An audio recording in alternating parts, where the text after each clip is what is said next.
This story begins with a 911 call. It ends with the entire history of American democracy. Grab a hot drink. You'll want one for this video. In the days leading up to the 2020 presidential election, Shaye Moss knew her team needed help. She's a full-time elections official for Fulton County, Georgia, the Atlanta area. She's a clerical worker, and her jobs included voter registration, vote counting, and many other things. Her boss described her as one of the fastest clerical workers in the state, but lots of her coworkers were out with serious cases of COVID, and Shaye knew the Department of Elections was critically short-staffed. So she helped put out a call for temporary workers to count the votes after the election. Her mother, Ruby Freeman, heard her call and agreed to help. Ruby Freeman showed up before dawn on November 3rd at the arena where the votes were being counted. Freeman and her daughter Shaye counted votes all day and stayed well into the night, after most of the election workers had already gone home. They left early in the morning on November 4th, tired but satisfied that they had played a role in making sure that Georgia's ballots got counted as quickly as possible. About a month later, the threats started. Between December 3rd and 4th, Ruby Freeman received over 300 emails, 75 text messages, several calls, and Facebook posts falsely accusing her of being a criminal. Her daughter Shaye also got calls like these, including some to her son's phone. Ruby Freeman was doxxed on Parler, a right-wing social media site, and that's when people started coming to her house and banging on her door. I've been having terroristic threats. I've been having harassing phone calls and emails, and they came out and made a police report yesterday. And last night, about 10 minutes after 9, somebody was banging on the door, and now somebody's banging on the door again. Oh, they screaming. He's still banging on the door. Lord Jesus, where's the police? On January 4th, 2021, a publicist for Kanye West knocked on her door and, pretending to offer help, warned Freeman that if she didn't confess to her crimes within 48 hours, she would be arrested. After this weird false flag operation, Ruby Freeman left her home, and after that, alternated between staying with friends and at Airbnbs. So, how did this all happen? To get to the bottom of this, we need to look at the story from a different perspective. In the days after the 2020 election, it became clear that President Donald Trump was not going to win a second term. Joe Biden had pulled off close victories in states like Wisconsin, Arizona, and Georgia. So Trump and his legal team came up with a plan to basically throw out the results of the popular vote. They issued court challenges in all of the close states, alleging that there had been irregularities in the voting. They lost all these cases. State legislatures loyal to Trump ordered election audits in their states by Trump-supporting organizations. Trump supporters in all the close states pretended to be electors and cast fake electoral votes for Trump. And, of course, Trump and his legal team went to Twitter and to the press and spread a conspiracy theory that a giant cabal of people, including politicians from both parties, election officials from hundreds of communities with different rules, and even low-level election workers, all worked together to rig the election so that Biden would win, which is how Ruby Freeman, who, again, worked for $16 an hour to count ballots during COVID, became the public face of election fraud conspiracy theories in Trump's public statements. The right-wing One American News Network found security footage of Ms. Freeman working late to count ballots in full view of election observers and accused her without any evidence of sneaking in hundreds of fake ballots while no one was looking. According to Trump, Ruby Freeman, she's a vote scammer, a professional vote scammer and hustler, who pulled hundreds of fake ballots out of suitcases. Trump's lawyer, Rudy Giuliani, compared her to a drug dealer. And just, of course, the public face of election fraud in Trump world is a powerless black woman. Can I just say, it makes me so angry and so exhausted to talk about this. Like, I get it. Some of the Trump election fraud stuff is just laughable. Like the Italian satellite that supposedly messed up voting machines, or the Rudy Giuliani press conference at Four Seasons Total Landscaping instead of Four Seasons Hotel. Some of this stuff is just silly. And to be clear, the idea that the 2020 election was stolen is provably false. The Associated Press reported that only 475 ballots cast in the election out of almost 200 million could possibly be fraudulent. The Republican state government of Arizona handed over their ballots to an election auditing firm called the Cyber Ninjas, whose CEO believes in QAnon, and even the Cyber Ninjas were not able to find any evidence of widespread election fraud that they found credible. But this all stops being so silly when you think about all the people, including people with a lot of power and a lot of anger, who believe in this stuff. In a poll taken last November by NPR and PBS, almost 2/3 of Trump voters said they believed that the 2020 presidential election was fraudulent enough to reverse the outcome.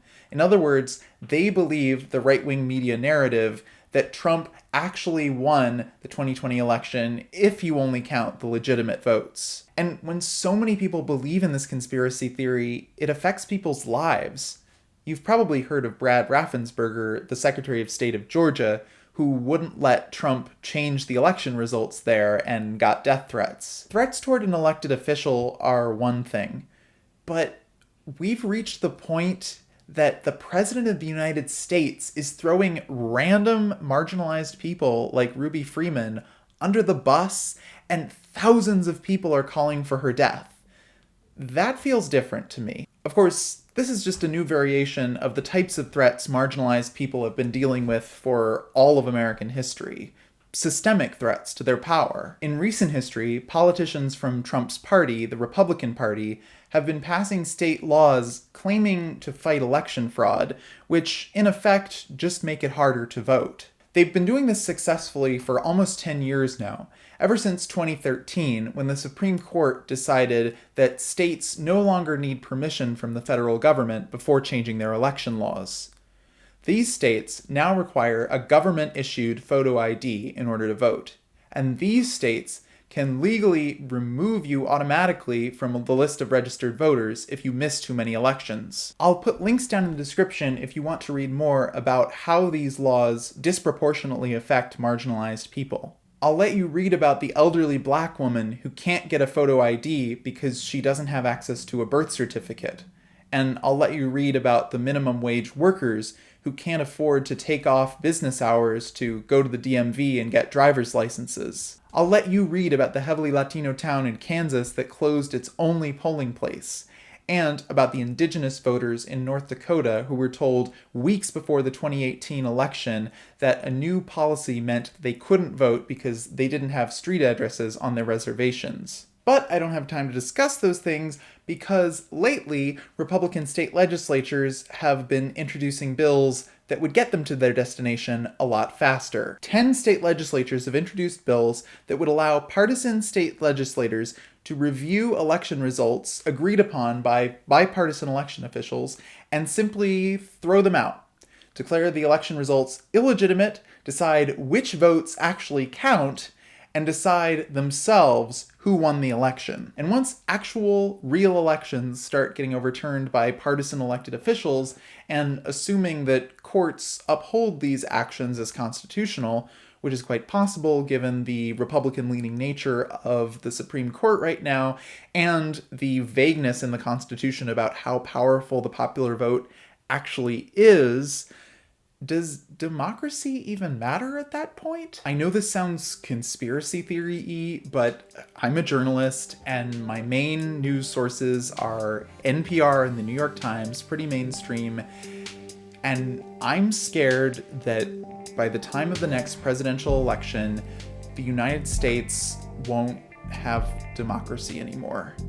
And if we don't get to decide who runs our country, we don't get to decide who to go to war with, who gets rights, and what we do about our impending climate catastrophe, which we really only have about 8 years to fix. I'm afraid because we've gotten to this point where a considerable number of American voters believe that our election system is rigged, and believe that the only way to fix that is for one political party to essentially censor our election results. The reporter Barton Gellman, who, by the way, predicted correctly what would happen when Trump didn't concede the 2020 election, wrote a blistering article for The Atlantic outlining what he thinks would happen in 2024 if Trump and his supporters acted on their beliefs.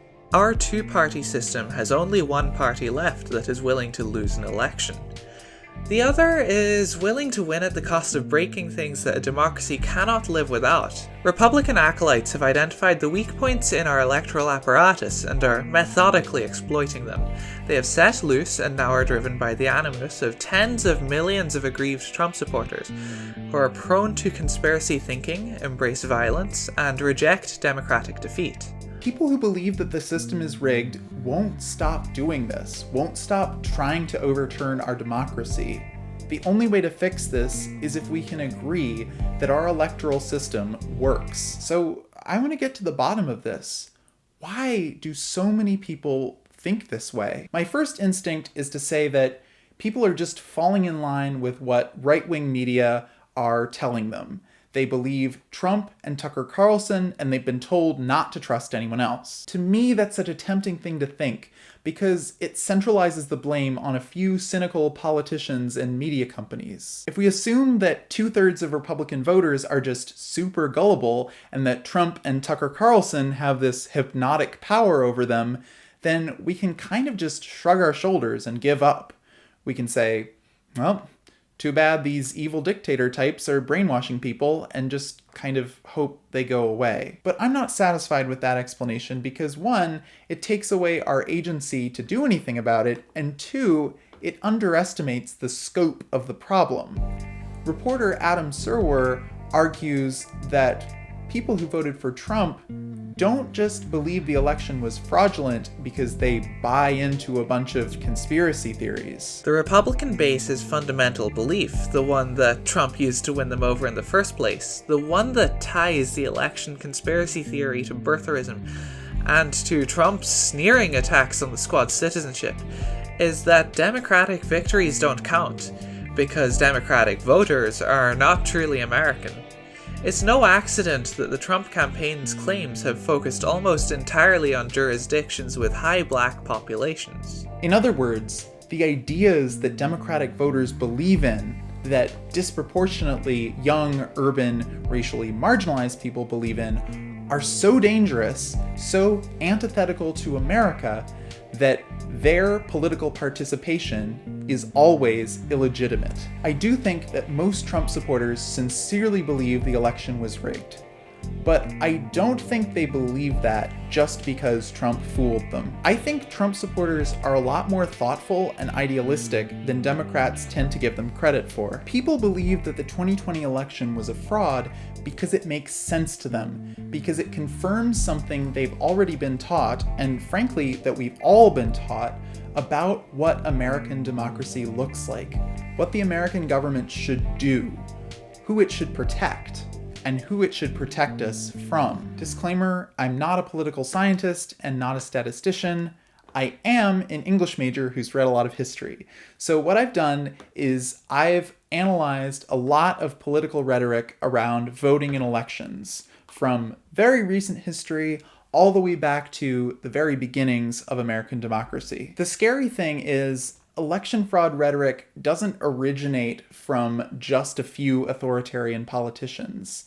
It stems from ideas that we've all been taught about America throughout American history. Americans have constantly been debating who should vote and who shouldn't.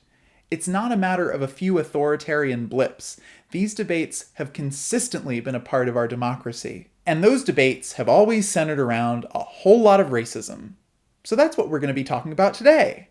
And because we're going to be talking about that today, I am going to be doing some serious self-care. Okay, before we get to the next part, I just want to say that the point of this video is not to dunk on Republicans. As I will mention later on, both Democrats and Republicans have worked to disenfranchise voters at different moments in history.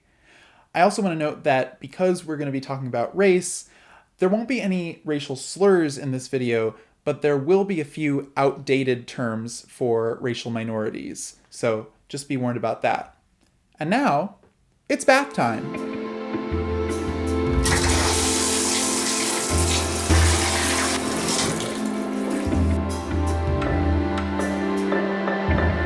Get it? Because we're talking about bubbles, and I'm taking a bubble bath. This is great. I could get used to this. You get to see my naked shoulders. I'm sexualizing myself on the internet. Ed McBroom is a Republican state senator from Michigan. He was in charge of an investigation into all the potential evidence of voter fraud in that state. Even though he's a Trump voter, he couldn't find any evidence that he found convincing. And lately, he's been spending time at state fairs trying to convince people who voted for Trump that the election wasn't in fact stolen. Journalist David Kestenbaum recorded some of these conversations for This American Life on public radio. The thing the man is asking Ed about is something that got a lot of attention online. A video of a van arriving at the convention center in Detroit after 3 a.m. with a bunch of ballots. Seems suspicious to them. Ed lays out what his committee found. Those were ballots that had been placed in drop boxes, which he points out he's not a fan of drop boxes. But he says he looked into it, and the ballots were just going through the normal procedure, though the van didn't have any particular security. So then the question to me is, well, could somebody have done something to those ballots on the way there? Could the driver have been in on it? Switched to a different van with fraudulent ballots? It would have been super hard, he tells them. The ballots would have to have been prepared in advance. The identifying numbers on the ballots and the addresses on them would have to match up with real voters who hadn't voted elsewhere. Right? And so that's a lot of crazy rigmarole. And in the end, what are they going to gain when they know that in Detroit, these absentee ballots are going to run 95% for Joe Biden? No way. They always do, though. No way. They didn't the last election? Sure they do. So it's more believable to these voters that a truck full of ballots was tampered with at 3 a.m. than that 95% of ballots cast in the middle of Detroit, a large, heavily black city, were legitimately cast for Joe Biden. This claim that it's all about the math, that the numbers just don't add up, that there just weren't enough Democratic voters to bring Joe Biden over the top, seems to be the most common argument among Trump supporters who believe the election was stolen. At a family reunion last summer, I told a Trump-supporting cousin that I halfway agreed with him, that President Trump won 74 million votes in the 2020 election, more than any other Republican presidential candidate in US history. This all made sense to him, but when I told him that 81 million people voted for Joe Biden, he said it was BS. So, and this is grossly oversimplifying, but from their perspective, it's plausible to believe that 74 million Americans, that's the 63 million that voted for Trump in 2016, plus 11 million brand new voters came out to vote for Trump. But it's not plausible to believe that the 70 million people who voted for Obama in 2008 plus 11 million brand new voters came out to vote for Joe Biden. You see this same line of thinking coming from one of the leading election fraud conspiracy theorists, Mike Lindell. You know, the MyPillow guy. The real totals is Donald Trump 80 million and Biden less than 68 million. That's the real totals. And to think, 200 years from now, historians will all be making documentaries like The Final Nail in the Coffin of the American Experiment came in the form of the MyPillow guy. But do you hear what he's saying? 69 million, 74 million, it's all a numbers game. To Trump supporters, it just isn't believable that enough Biden voters actually exist. So we all know that we're in these bubbles of people and media outlets that think like us, right? But Trump supporters have this way of thinking that their beliefs somehow have to be the most popular, that their bubble is biggest. So here's my best guess as to the argument that props up these beliefs. Have you ever heard of the silent majority? The silent majority is a phrase that was popularized by Richard Nixon and Spiro Agnew, his running mate, during the presidential campaign of 1968. 1968, of course, was a violent year in American history. Martin Luther King Jr. and Robert F. Kennedy were assassinated, leading to riots in the streets, including a violent police response to the protests at the 1968 Democratic Convention in Chicago. The idea was that most of the rioters, and by extension, most protesters for civil rights and against the Vietnam War, were a loud but very small minority, and that the majority of Americans supported what Nixon referred to euphemistically as law and order, basically involving the police in quelling all of these protests. At the time, that idea had some evidence behind it. A 1968 opinion poll showed that about 56% of Americans supported the police, even when they attacked journalists and nonviolent protesters. As President of the United States, I would be untrue to my oath of office if I allowed the policy of this nation to be dictated by the minority who hold that point of view and who try to impose it on the nation by mounting demonstrations in the street.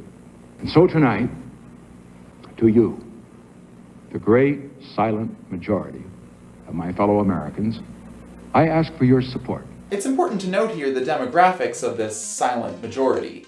Even in 1969, members of the silent majority were predominantly suburban or rural, middle class, and overwhelmingly white. In 2016 and 2020, the Trump campaign was betting that these same voters would flock to them when they reappropriated the phrase, "the silent majority stands with Trump." Of course, the country isn't as white as it used to be in the 1960s. And white voters don't vote in as unified a way as they used to. In fact, no racial group does. It does seem, though, that the Republican Party cares a lot more about ideological unity than the Democratic Party does. To explore this, I'm going to look at the way each party describes its policy proposals to voters each presidential election year. Its campaign platforms. I believe in the UK these are called manifestos. The Democratic Party is famously messy. I'm not a member of any organized political party. I'm a Democrat. Will Rogers. Keep in mind that in the 1930s all the way through the 1960s, the Democratic Party was made up of both New Deal progressives and racist white Southerners. Each of these groups would fight every 4 years over the presidential nomination and the party platform. It was a big deal, for example, in 1948, when the Democratic Party decided to add a civil rights plank to its platform. Southerners still considered themselves Democrats, but that year, for the first time in a long time, they voted for a separate Southern Democratic candidate. Today, the Democratic Party has several factions: a progressive wing, a moderate wing, and even a small conservative wing left over from the days when the Democrats were predominantly a Southern party. The Democratic Party feels a lot of pressure to nominate a presidential candidate that all of its voters will be at least okay with. In 2016, Hillary Clinton made a point to talk about how she met with Bernie Sanders and how the two of them got to write the party platform together. I am happy to tell you that at the Democratic Platform Committee, which ended Sunday night in Orlando, there was a significant coming together between the two campaigns, and we produced by far the most progressive platform in the history of the Democratic Party. A struggle over the party platform happened again in 2020 when the Democrats nominated famously moderate Joe Biden. Biden assembled a panel of Democrats to write the party platform, and each committee on the panel was chaired by one progressive and one moderate. The Climate Change Committee, for example, was headed by John Kerry and Alexandria Ocasio-Cortez. The Republican Party, in comparison, is much quicker to unify around whoever happens to be in charge at the moment. When Ronald Reagan ran for president in 1980, his plan for trickle-down economics, the idea that you can give massive tax cuts to the rich and somehow that will help the poor, was not popular even among some Republicans. Back then, the Overton window, the idea of what's politically acceptable and what's fringe, was a lot further to the left economically. This type of what I call a voodoo economic policy, it just isn't going to work. That, of course, is George H.W. Bush strongly criticizing Reagan's trickle-down policies. But of course, when Reagan won the nomination in 1980, Bush became his vice president, and Bush used the idea that low taxes are good for everyone in his own presidential campaign in 1988. Read my lips. No new taxes. Republicans are generally pro-free markets, so they tend to be in favor of trade deals, until Trump came along in 2016 and told Republicans to oppose the Trans-Pacific Partnership, which they did, and then criticized Hillary Clinton for ever supporting that deal. And here's the kicker. In 2020, the Republican Party did not release a campaign platform. Instead, they put out a single paragraph stating that their policies were whatever Trump said they were. In the Democratic Party, disunity is expected. In the Republican Party, disunity is considered a threat. So if you're a Trump supporter, the idea that this massive block of voters who can't seem to agree on anything all agreed to vote for Joe Biden just because they didn't like Trump sounds confusing and downright terrifying. But that's exactly what happened. To be fair, Democratic politicians engage in this kind of rhetoric too. Obama's big speech at the Democratic Convention in 2004, the speech that made him famous enough to run for president in 2008, made a big deal about how democracy was going to reveal how unified we really were in this country. His words rhetorically erase our differences instead of celebrating them. There is not a liberal America and a conservative America. There is the United States of America. There is not a black America and a white America and Latino America and Asian America. There's the United States of America. We've all been taught to hope for a kind of ideological unification. It's just that only the Republican Party is actually homogenous enough to achieve that goal. One of the most common kinds of laws that Republicans have passed recently to supposedly fight voter fraud is to require that all voters show a government-issued photo ID, like a driver's license. This, of course, is disproportionately hard on old folks who don't drive anymore, and working-class folks who can't afford to skip out on business hours to go to the DMV and get one. But the right-wing commentator Candace Owens said this about the people who don't have a government-issued photo ID. He asked if you knew anybody who didn't have ID. Yeah, I just wanted to know, do you know anybody? Because you can't do anything. You can't go to the club on the weekends. You literally cannot do anything in this country if you don't have ID. Who do you know without one? There's this confident idea that the people who are different from you, who have vastly different life experiences from you, are this tiny, insignificant minority. Again, it's the same idea that their bubble is the biggest. But Candace Owens says something else about the people who can't, for whatever reason, get a government-issued photo ID. If we can't figure out how to get an ID, we shouldn't be voting. If you can't figure out how to get an ID, you probably are not exactly understanding the political landscape today, right? And that brings us to part 2. But for part 2, I think it's craft time. Maybe some knitting?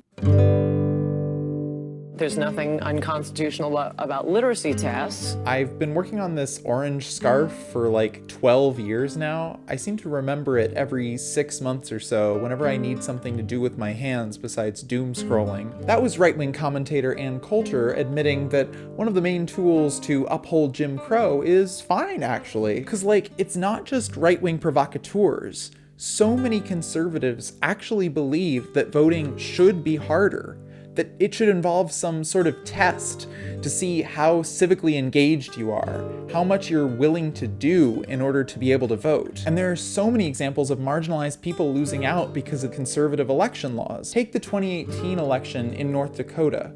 The state legislature had just passed a law saying that all voters needed to show a government ID with a current street address, which I guess don't move until after the election.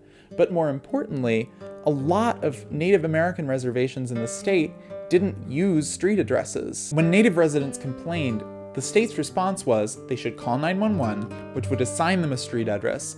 Then they should send a letter to a different office requesting that they get a letter back confirming their new address. Then they needed to take that letter to a government office to get a new ID, which, depending on the speed of the bureaucracy, could all happen on time or late for the election. The burden is placed on the individual, not the government, to figure out if they have the right documentation to vote on short notice. Another example of these types of policies: in Dodge City, Kansas, a town with a heavily Latino population, the local elections chairwoman announced shortly before the 2018 election that the community center that served as the town's only polling place was closed for construction, and that she decided to move the polling place to a location over a mile out of town, inaccessible by bus, on a busy street with no sidewalks. Try getting there if you don't have access to a car, or if you have mobility issues. The thing she said about construction, turned out to be false. But even if it had been true, the attitude of the official involved was the same. When that election chairwoman, Debbie Cox, got a letter from the ACLU demanding more accessibility for voters, she forwarded that letter in an email to the Kansas Secretary of State under the heading, "This is what the ACLU just sent me. Lol."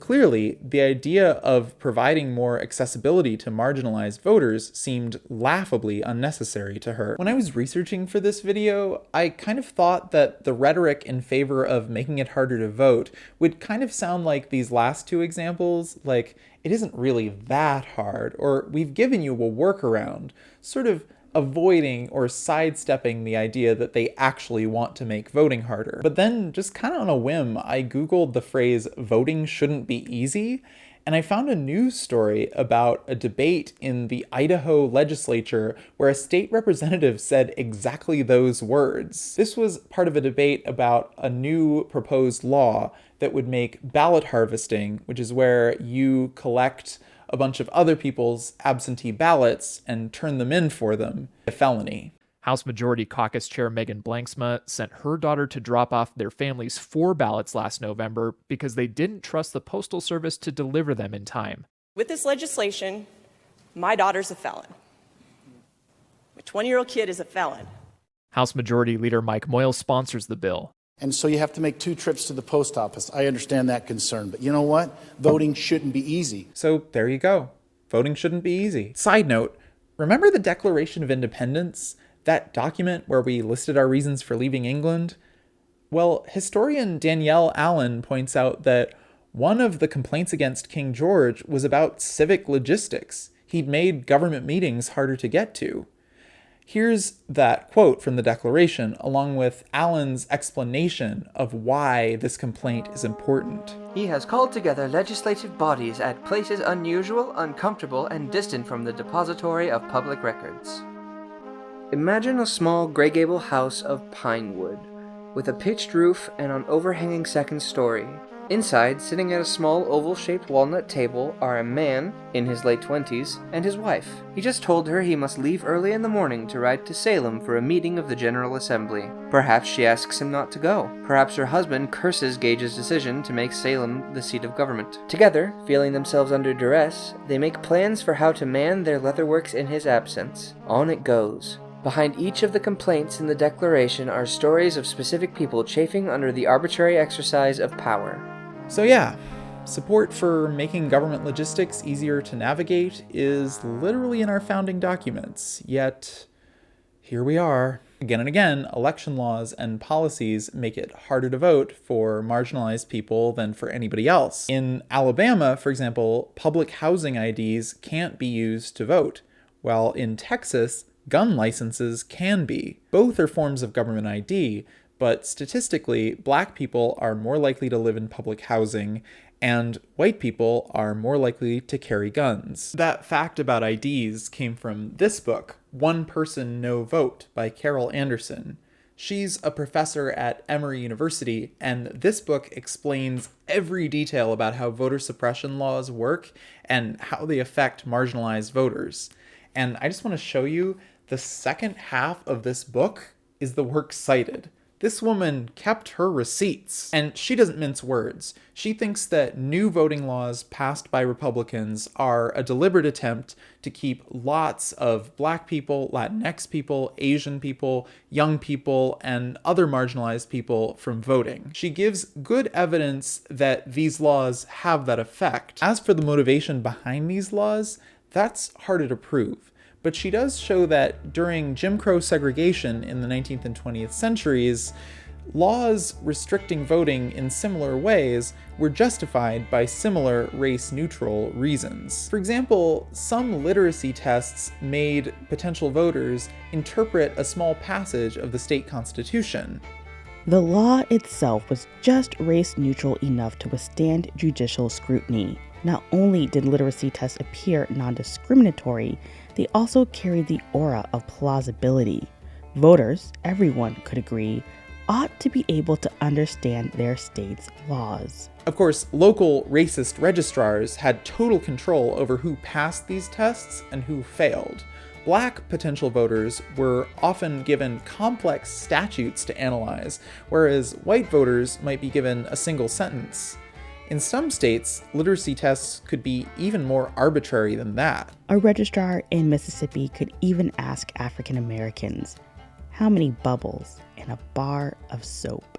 Anderson points out that during Reconstruction, the period right after the Civil War where federal troops kept order in the South, majorities of Black populations there were voting. But after Reconstruction, when federal troops left, these laws gave local election officials a method for taking those voting rights away, a method that worked. When the literacy test was made operational, it had nothing to do with the law, of course, nothing to do with an enlightened citizenry, and precisely everything to do with eliminating as many age-eligible African Americans from the voter rolls as possible. By 1953, in the Deep South, 11 counties where the Black population equaled or exceeded that of whites had only 1.3% of all eligible Blacks registered to vote. 2 counties had no African American voters at all. So we know the stated neutral reason for literacy tests, and we know their racist effect. And because being racist was a lot cooler back then, we also have evidence that the motivation behind these laws was explicitly racist. Back then, the party that was doing the voter suppression was the Democrats, because the Democrats had all the Southern racists. It's complicated. Here's a dialogue between 2 Democratic members of the Virginia state legislature around the turn of the 20th century. One delegate questioned him, will suppressing Black voters not be done by fraud and discrimination? By fraud, no. By discrimination, yes, Carter Glass retorted. Discrimination? Why, that is precisely what we propose, to discriminate to the very extremity possible under the federal Constitution, with a view to the elimination of every Negro voter who can be gotten rid of legally. So obviously, Republican politicians today are not talking like racist supervillains from the turn of the 20th century. Can we prove that their motivations are overtly racist?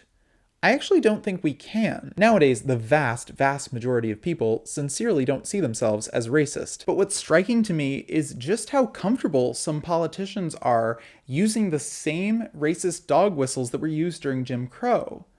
Have you seen that video of a Texas legislator who wrote one of these voter suppression bills looking genuinely surprised that he had quoted an overtly segregationist line from his state constitution? What was your motivation for using that term purity at the ballot box? Because that's a specific set of words that has a lot of meaning in state history. You know, you may have figured it out by now. I really like the state constitution, and I think as a legislative body, just as Congress should, they should be looking for their authority from their charter.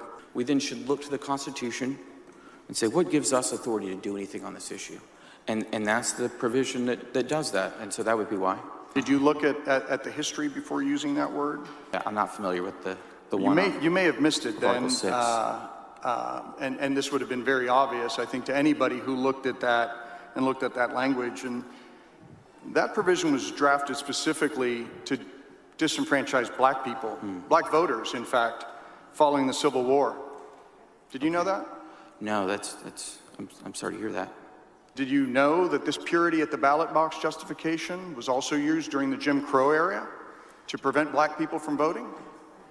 No, those are troubling things. I didn't know that was there. Even if that self-professed Texas Constitution nerd really, truly didn't know the racist origins of that language, it still fascinates me that he had no objection to using the term purity when it comes to voting. Purity has contexts of homogeneity, of keeping out adulterants, of virginity in a fundamentalist Christian context. This is the same idea as the silent majority, that elections are about a group of people who think the same way, coming together around whoever's in charge. That seems to be Trump supporters' view of things, that democracy is a tool for revealing the unity of its people, and that the suspicious folks who can't abide by the system and its rules should be left out. That's a fundamentally different picture of what democracy looks like than the picture that a lot of folks on the left have come to grudgingly accept.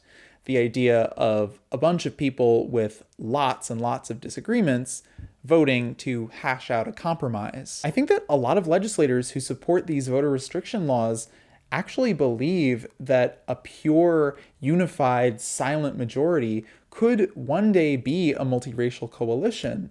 And the fact that today disenfranchised groups are disproportionately racial minorities is an unfortunate coincidence. Because to them, the thing that makes you a person who shouldn't be voting, as Candace Owens says, isn't your race. It's that you're voting for the wrong reasons. We're gonna do part 3, but first I have to do some yoga.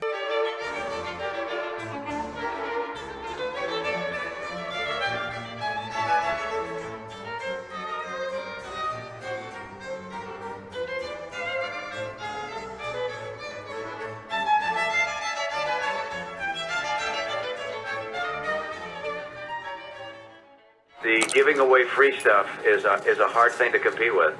I'm doing this part in my sweaty yoga clothes, because if you think about it, sweaty armpits are kind of a metaphor for American history. Stinky, but all around us. The quote you just heard is from Mitt Romney, the Republican presidential nominee before Trump, who of course lost to Obama in 2012. Romney's been getting a lot of credit lately as a senator for, admitting that Biden won the 2020 election. The best way we can show respect for the voters who are upset is by telling them the truth. The truth is that President-elect Biden won the election. President Trump lost. I've had that experience myself. It's no fun. But I'm going to have to drag Romney a little bit because of something he said to his major donors right after he lost in 2012. The president's campaign did was focus on certain members of his base coalition, give them extraordinary financial gifts from the government, and then work very aggressively to turn them out to vote. So Obama won by giving out gifts. Do you hear how dirty that sounds? It's like Obama's expansion of social services was some kind of bribe. Like Obama was some sort of political machine owned by the mafia. And who exactly was Obama bribing? Among those groups the gifts went to, Romney discusses the African American community, young people, and the Hispanic community, here offering one of the gifts to them. What the president did is he gave them two things. One, he gave them a big gift on immigration with the DREAM Act amnesty program. And the second thing in order to get Hispanic voters? Number 2, put in place Obamacare, which basically is $10,000 a family. I mean, it's a proven political strategy, which is give a bunch of money from the government to a group, and guess what? They'll vote for you. What Romney was referencing there wasn't actually the DREAM Act, which never got passed, but DACA, an Obama administration program that granted a legal reprieve to a very specific group of undocumented immigrants, people who were brought to the US as young children and who grew up knowing basically no other country than the United States. He's also referring, of course, to the Affordable Care Act, Obamacare, which expanded Medicaid to cover some of the poorest people and forced private insurance companies to do business with everybody else. So Obama's big gifts are a fairly conservative plan to cover healthcare for people who definitely couldn't otherwise afford it, and a legal reprieve from deportation for people who've lived in the US almost all of their lives. But it's not just that Obama is giving out gifts. According to Romney, it's that he's giving out gifts to certain groups. In other words, Obama is recognizing that some people are systemically marginalized and have harder challenges than others, and he's using government money to help those people accordingly. Spending money this way to help groups of people with different challenges differently is considered bad by conservatives in a way that goes beyond the level of political disagreement. To them, it's dangerous, a misuse of government funds that needs to be dealt with as a threat to the country. What I'm trying to say here is that believing the election was stolen and believing that the government shouldn't help marginalized people aren't separate issues. They're part of the same conversation. In the 2010s, when Obama was still president and Republicans weren't trying to build the wall, there was a lot of talk among conservative voters about the importance of deficit reduction. In Michigan, the Republican governor saw a lot of towns running deficits, spending more than their means, and declared this a statewide emergency. There was a law in the books that allowed the state to appoint emergency managers, basically unelected mayors, in towns that had failed to pay their debts or missed payments to city employees. In 2011, the Michigan State Legislature amended this law, allowing the state to audit all of its towns at once. During this audit, towns that were found to be in a state of financial emergency had 60 days to come up with a plan to resolve their debts. Otherwise, they'd be placed under control of an emergency manager appointed by Republican Governor Rick Snyder. Once they were in charge, an emergency manager could overrule or even dissolve a local elected government. It's important to note that some towns and cities had been placed under an emergency manager by Snyder's predecessor, a Democrat, but under Snyder's governorship, 7 towns and cities and 3 school districts were all placed under emergency managers, including, for a time, Detroit, Michigan's biggest city by far. The cities with emergency managers were disproportionately poor and disproportionately black. It got to the point where more than half of Michigan's black residents weren't able to vote for their local leaders. To pay off debts, some emergency managers sold off town assets. Benton Harbor, for example, sold off its iconic park by Lake Michigan to a private golf course. And of course, one city with an emergency manager was Flint. The Flint emergency manager tried to save money by changing the city's water supply from treated water to water from the Flint River, causing the entire city to be poisoned with lead. How do we make sense of the fact that avoiding debt is more important than allowing marginalized people to vote? Well, we need to think about the 2 main things our government is supposed to do: keep public services up and running and protect us from threats. And that's the core of the issue. The people that some see as marginalized minorities who need protection, others see as dangerous outsiders that we need protection from. Debates about who's with us and who's against us, who's in and who's out, go back to the beginning of US history, and a lot of those debates have to do with who should be allowed to vote. I think a lot of us, me included, learned the history of voting rights in America as this kind of linear progression. First, only white men with property were allowed to vote, then white men without property, then the Civil War happened and we got the 15th Amendment so black men could vote, then Reconstruction ended and we lost some ground because Jim Crow made it functionally impossible for a lot of black men to vote. Then in 1920 we got the 19th Amendment and women could vote.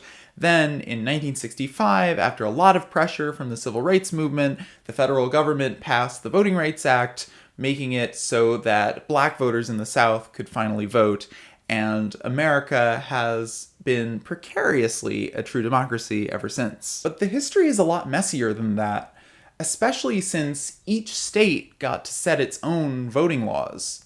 A historian named David Bateman noticed that before the Civil War, 14 of the 20 states that changed their laws to allow white men without property to vote also passed a law at the same time that specifically disenfranchised free black men. For a small group of free black men in those states who had already been voting, these new laws took their rights away. I got this information from David Bateman's book, Disenfranchising Democracy. It's kind of a dense academic book, but if you want the history of American democracy and voting rights from the Constitution to the Civil War, this is the book for you. It's really good. Bateman examines the rhetoric we have from that time, which is mostly from white politicians, for and against allowing black men to vote. Around the time George Washington left office, two major political parties were forming, and neither of them had a unified opinion about black enfranchisement.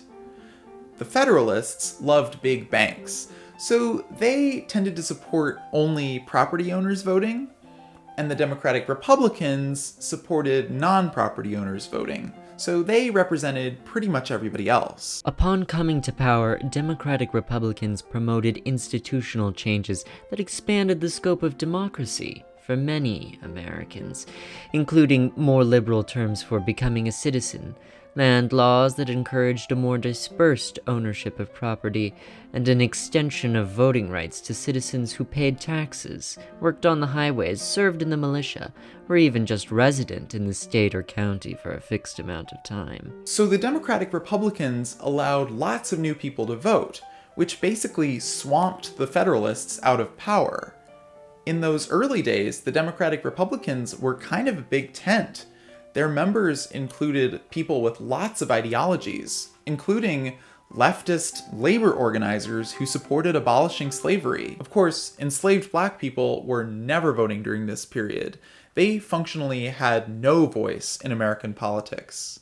And the Democratic Republicans also included a lot of Southern farmers, including many slave owners. Predictably, the party cared a lot more about the racist white Southerners who could vote for them than the enslaved black folks who couldn't. This was the case even in northern states.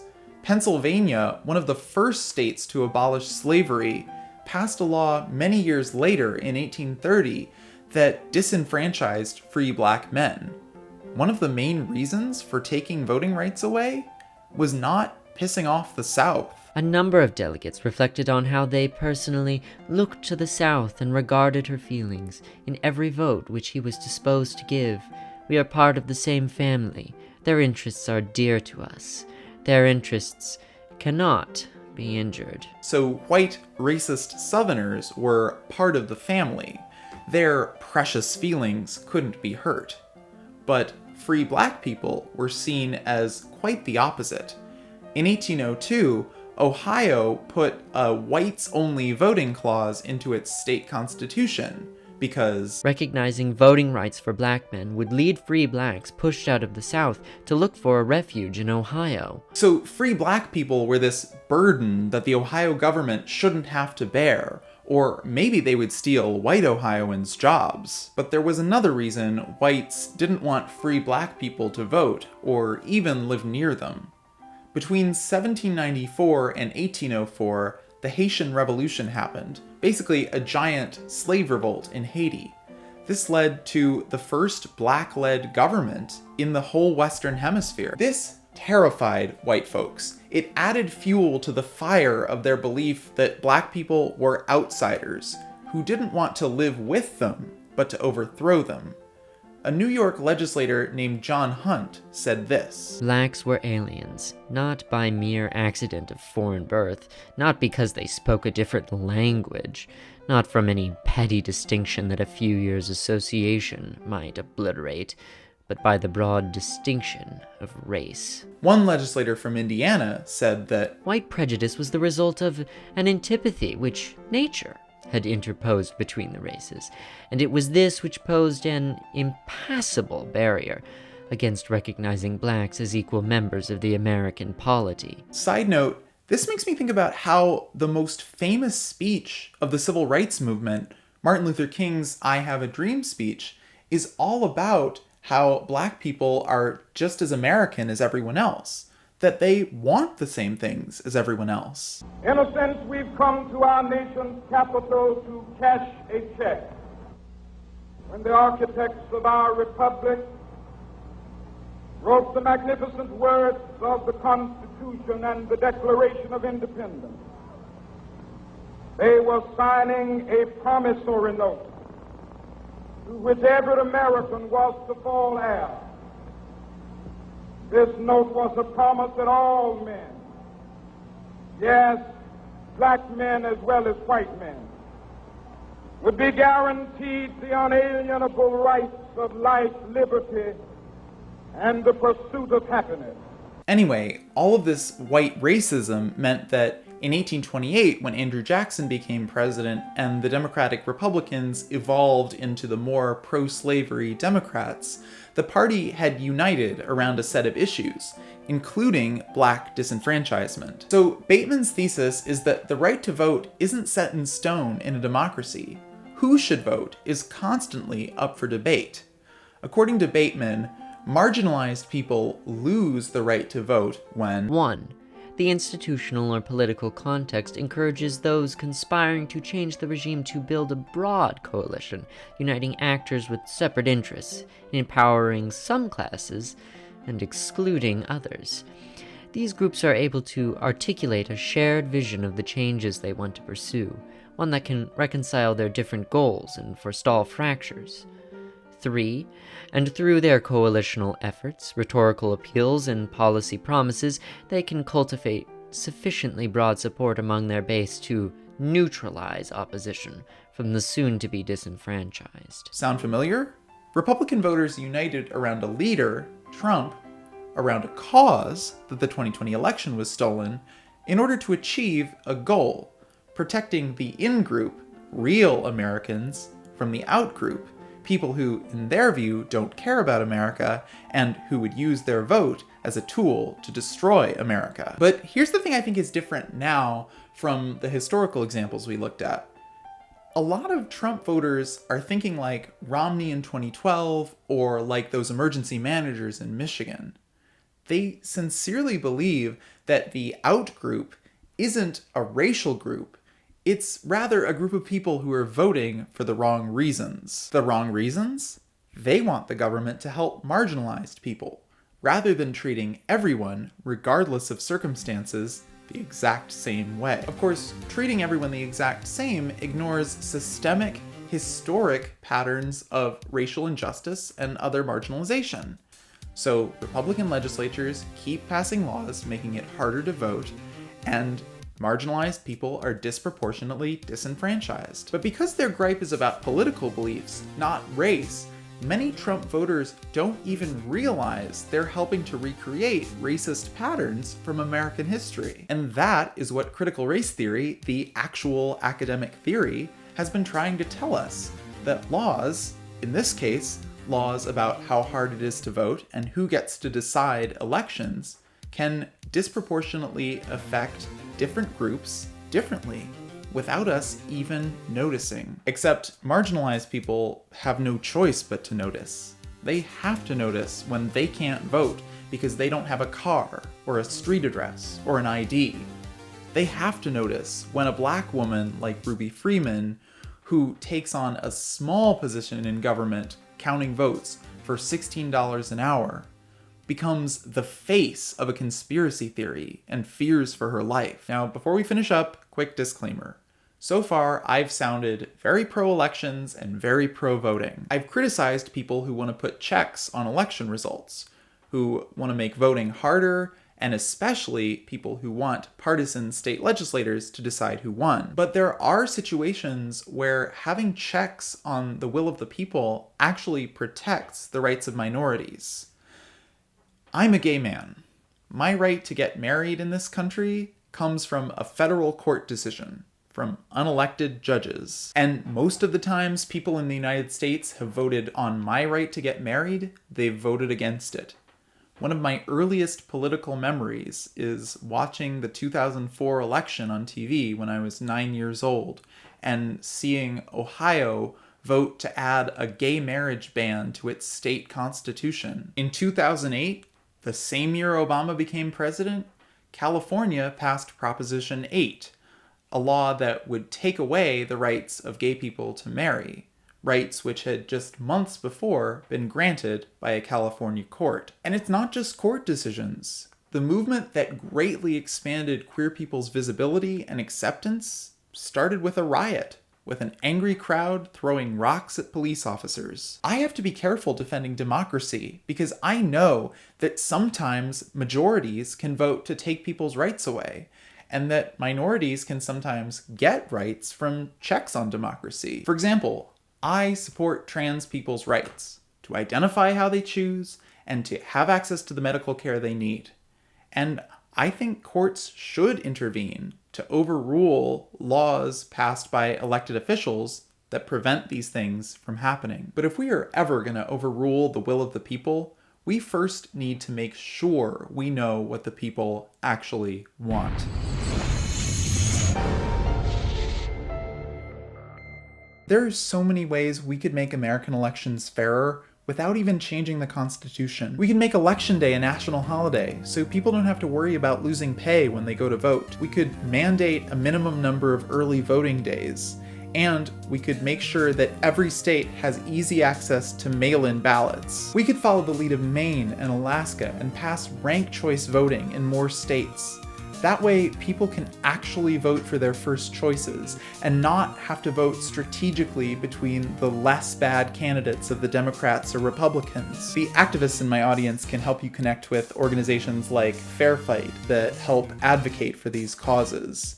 I'll also put a link to the How to Vote in Every State YouTube channel in the description so that if you're American, you can make sure you're registered for the next election. A third thing we can do is, when it's safe to do so, talk about politics with people we disagree with. Not negative conversations about Biden or Trump, positive conversations about how we think the government should work, what our ideas of a safe, clean, healthy society actually look like. My instinct is we want a lot more of the same things than we're all letting on. And that's where I would end things in a normal video essay. I'd tie things up in a little bow and I'd send you on your way.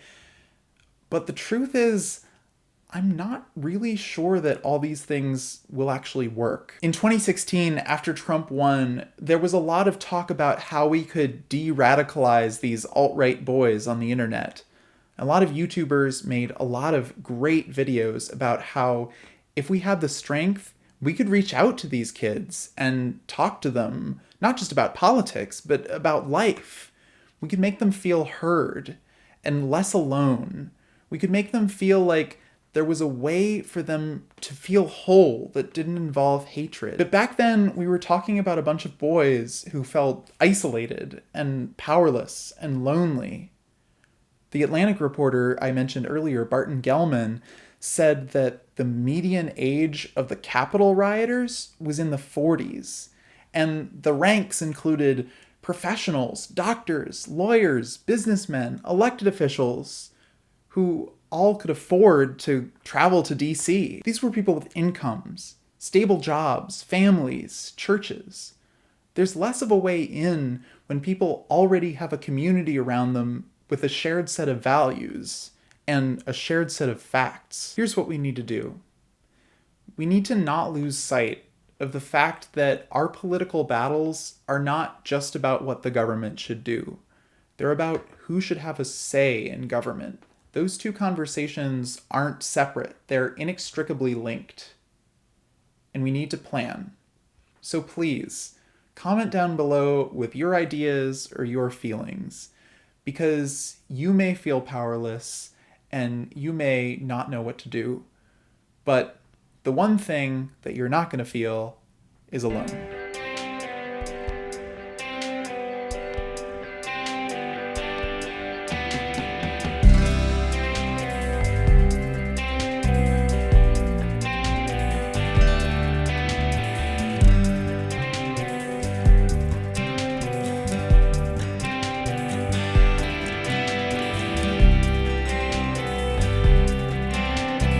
Hey everyone, thank you for watching all the way to the end of this very long video, and thank you for being patient with me. This took me a long time to research and write. If you can, please consider donating to my Patreon. I'll also put a link down below to my new bookshop.org, where you can buy all the books I mention in my videos from independent booksellers. Yay! I promise you the next video is going to be a fun one, so stay tuned. See y'all around. Bye.